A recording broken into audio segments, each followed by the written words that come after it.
நெத்திலி மீன் 65க்கு நான் நெத்திலி மீன் எடுத்திருக்கேங்க. ஒரு 1/4 கிலோ நெத்திலி மீன் எடுத்திருக்கேன். மல்லித்தூள், மிளகாத்தூள், 1/4 டீஸ்பூன் கம்மியாக மஞ்சள் தூள், 1/4 டீஸ்பூன் மிளகுத்தூள், 1/4 ஸ்பூன் ஜீரகத்தூள், உப்பு தேவைக்கு, மீன் மசாலா 1/2 ஸ்பூன். இதை இப்போ நம்ம மிக்ஸ் பண்ணி எடுத்துக்கிறலாம்.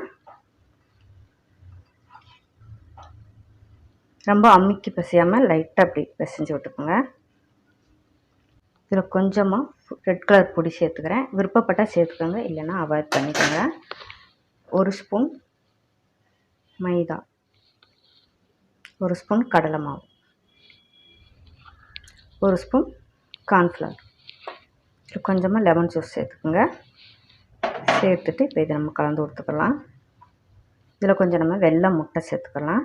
வெல்லம் மட்டும் சேர்த்துக்கோங்க.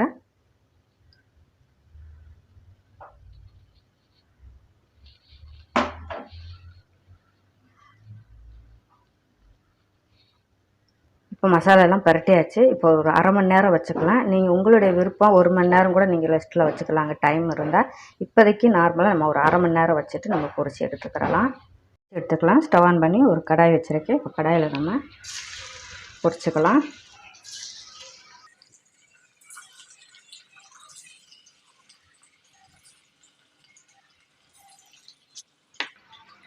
வேகவும் நம்ம திருப்பி போட்டுக்கலாம்.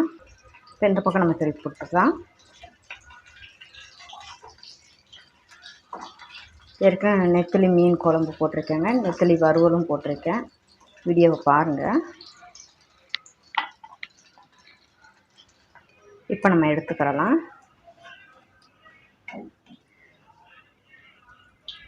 பார்த்தீங்களா, அருமையாக மசாலா உதிராமல் இருக்குது பார்த்தீங்களா, 65. இதே போல் இப்போ இருக்கிற மீனையும் நம்ம பொரிச்சு எடுத்துக்கிறலாம்.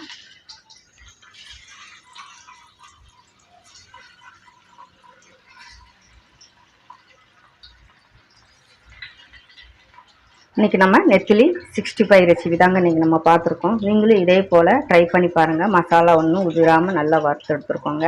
நல்லா டேஸ்ட்டாக அருமையாக இருக்கும். குட்டீஸ்களுக்கு இந்த மாதிரி சிறிய நெத்திலி மீன் வாங்கி இந்த மாதிரி 65 போட்டு கொடுத்தீங்கன்னா ரொம்பவே உடம்புக்கும் நல்லதுங்க. இந்த வீடியோ பிடிச்சிருந்தா டேஸ்டி குக்கை சப்ஸ்கிரைப் பண்ணுங்கள், லைக் பண்ணுங்கள், கமெண்ட் பண்ணுங்கள். மற்றவங்க பார்க்கணுன்னு விருப்பப்பட்டால் ஷேர் பண்ணி விடுங்க. மறக்காமல் டேஸ்டி குக்கை சப்ஸ்கிரைப் பண்ணிக்கோங்க. தேங்க்யூ.